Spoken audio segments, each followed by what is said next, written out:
ఖమ్మం జిల్లాలో ఇటీవల జరిగిన అభివృద్ధి కార్యక్రమాలు, ప్రారంభోత్సవాలు, ముఖ్య సంఘటనలు, సమీక్షా సమావేశాలు, రాజకీయ అంశాలపై మా ఆకాశవాణి ప్రతినిధి ఫణికుమార్ అందిస్తున్న జిల్లా సమాచార లేఖ గురించి ఇప్పుడు తెలుసుకుందాం. ఖమ్మం జిల్లా వ్యాప్తంగా ఈ నెలలో వివిధ అభివృద్ధి కార్యక్రమాలు ప్రారంభమయ్యాయి. రానున్న పంచాయతీ ఎన్నికలకు సంబంధించి అధికారులు ప్రణాళికబద్ధంగా పనులు ప్రారంభించారు. ఖమ్మంలోని శ్రీరామ భక్త గెంటల నారాయణరావు ప్రభుత్వ కళాశాలలోని గ్రంథాలయం ఎంతోమంది విద్యావంతులకు బాసటగా నిలుస్తోంది. ఖమ్మం, సత్తుపల్లి, మదీరా నగరపాలక సంస్థల పరిధిలోని స్వయం సహాయక బృందాలకు 2,81,85,251 రూపాయల నిధులు విడుదలయ్యాయి. ఖమ్మం నుంచి ప్రతి 45 నిమిషాలకు హైదరాబాద్కు నాన్ స్టాప్ బస్సులను ఏర్పాటు చేశారు. ఇక వివరాలు: జిల్లాలో వచ్చే జనవరి 15 తర్వాత 3 దశల్లో పంచాయతీ ఎన్నికలు నిర్వహించేందుకు అధికారులు ప్రణాళిక రూపొందించారు.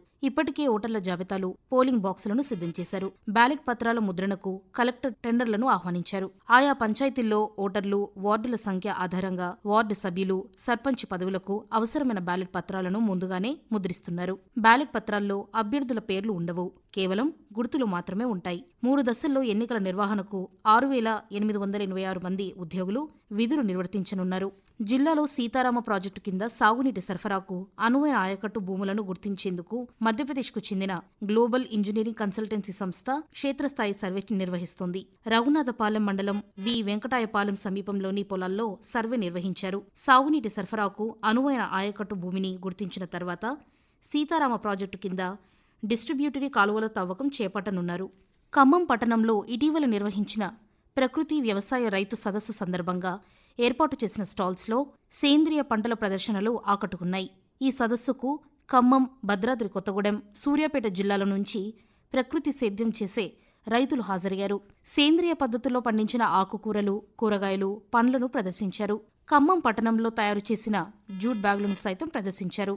సేంద్రియ విధానంలో పండించిన బియ్యం, ఊదలు, అరికెలు, అండుకొరలు తదితర చిరుధాన్యాలు, గానుగలు తయారు చేసిన నూనెలు, పలు రకాల విత్తనాలు, రసాయన ఎరువులు ఉపయోగించకుండా తయారు చేసిన పంటలు ఆకట్టుకున్నాయి. మహిళా స్వావలంబనే ధ్యేయంగా స్వయం సహాయక సంఘాలకు ప్రభుత్వం బ్యాంకు లీకేజీ రుణాలను మంజూరు చేస్తుంది. పట్టణాల్లో అర్హులైన మహిళలకు పట్టణ పేదరిక నిర్మూలన సంస్థ ఆధ్వర్యంలో వడ్డీ లేని రుణాలు మంజూరు చేస్తున్నారు. క్రమం తప్పకుండా వాయిదాలు చెల్లించిన సంఘాలకు వడ్డీ రాయితీని ప్రభుత్వం విడుదల చేస్తోంది.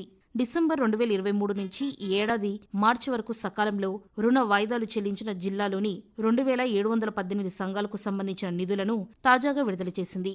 జిల్లాలోని కూసుమంచి మండలంలో సాగునీరందించే SRSP 7R కాల్వ తవ్వకం పనులు ఇటీవల పూర్తయ్యాయి. ఈ కాల్వకు కొద్ది రోజుల్లో నీటిని విడుదల చేసేందుకు అధికారులు సన్నాహాలు చేస్తున్నారు. ఆది నుంచి అనేక అవరోధాలు ఎదుర్కొన్న ఈ కాల్వ తవ్వకం పనులు ఇటీవల కొలిక్కి రావడంతో అధికారులు 5,237 ఎకరాల ఆయకట్టుకు నీరు వదలడానికి ఏర్పాట్లు చేస్తున్నారు.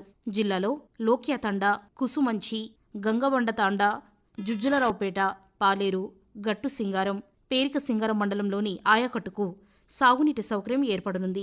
ఉపాధి హామీ పథకంలో భాగంగా మరమ్మతులు నిర్వహించేందుకు ఖమ్మం డివిజన్లో 16.25 కోట్ల రూపాయల నిధులు విడుదలయ్యాయి. అలాగే 2023-24 సంవత్సరానికి 404 సీసీ రోడ్ల మరమ్మతులకు 20 కోట్ల రూపాయల నిధులు విడుదలయ్యాయి.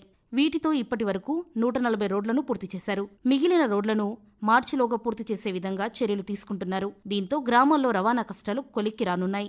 ఖమ్మం పట్టణంలోని SR అండ్ BGNR ప్రభుత్వ డిగ్రీ కళాశాలల్లో 1956లో ఏర్పాటు చేసిన గ్రంథాలయంలో 56,534 పుస్తకాలు ఉన్నాయి. 1940 దశకం నుంచి ముద్రించిన పురాతన గ్రంథాలు కూడా ఇక్కడ లభ్యమవుతున్నాయి. ముఖ్యంగా ఆర్ట్స్, సైన్స్, కామర్స్ విద్యార్థులకు ఉపయోగపడే పాఠ్య పుస్తకాలు, రెఫరెన్స్ పుస్తకాలు అందుబాటులో ఉన్నాయి. తెలుగు, ఆంగ్ల, ఉర్దూ సాహిత్యానికి సంబంధించిన పుస్తకాలతో పాటు నిఘంటువులు, డైరెక్టరీస్, ఇయర్ బుక్స్, ప్రపంచ నాగరికతకు సంబంధించినవి అందుబాటులో ఉన్నాయి. ఖమ్మం నుంచి హైదరాబాద్కు ప్రతి 45 నిమిషాలకు ఒక నాన్ స్టాప్ బస్సును ఏర్పాటు చేశారు. ఈ బస్సులు సూర్యాపేట వైపు వెళ్లకుండా నేరుగా హైదరాబాద్కు చేరుకుంటాయి. ఖమ్మం నూతన బస్టాండ్ నుంచి ప్రతిరోజు తెల్లవారుజామున 4 గంటల నుంచి రాత్రి 11 గంటల వరకు ఈ బస్ సర్వీసులు అందుబాటులో ఉంటాయి.